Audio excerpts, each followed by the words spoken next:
ಅದಕ್ಕೆ ಸಿಂಧೂರಣ್ಣವ್ರಿಗೆ ಮನೆ ತೋರಿಸಿದಾಗ ಅವ್ರ ಧೈರ್ಯದಿಂದನೇ ಇದನ್ನ ರಿಪೇರಿ ಮಾಡೋದಕ್ಕೆ ಸಾಧ್ಯ ಆಯ್ತು. ಅಕ್ಕೋರು ಆಯ್ತು ಮಾಡ್ತೀವಿ ಅಂತಂದ್ರು.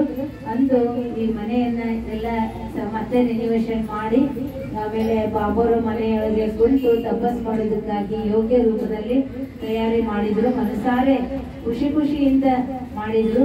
ಅದಕ್ಕೆ ಈ ಒಂದು ಗೀತಾ ಪಾಠಶಾಲೆ ವತಿಯಿಂದ ಅವರಿಗೆ ಸನ್ಮಾನ ಮಾಡಬೇಕು ಅಂತ ನಾನು ನಾಯಕರು ಕಸ್ತೂರಿ ಅಕ್ಕರಿಗೆ ವಿನಂತಿ ಮಾಡ್ಕೊಳ್ತೀನಿ.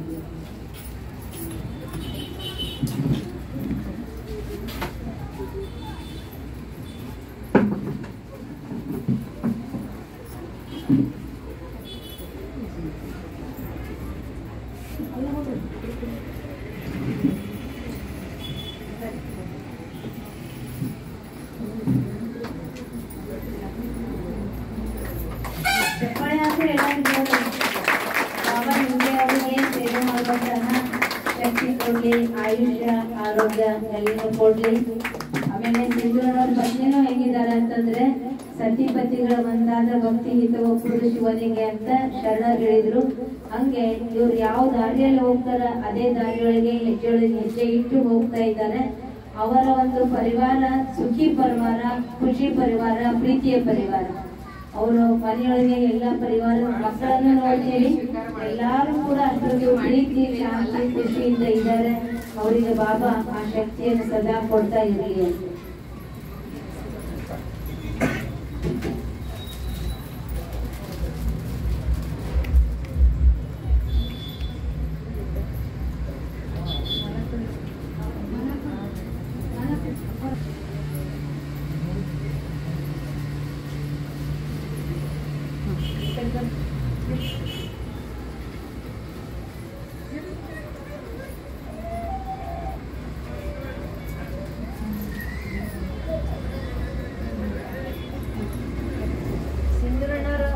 ಮಾತಾಡಬೇಕು, ಅವ್ರಿಗೆ ಏನಿತ್ತು ಹೆಂಗಿತ್ತು ಅಂತ ಮಾತಾಡಬೇಕು. ಎಲ್ಲರೂ ಮನೆಯವರೇ ಅದೀನಿ, ಎಲ್ಲರಿಗಿಂತಲೂ ಖುಷಿಯಿಂದ ಮಾಡ್ಯಾರ.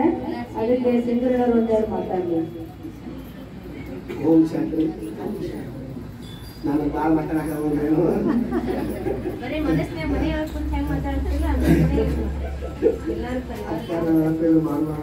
ಮಾಡ್ಕೊಡ್ತಿರ್ತಾರೆ. ಏನೋ ಸಿದ್ಧಿ ಮಾತಾಡ್ತಾರೆ. ಓಂ ಶಾಂತಿ.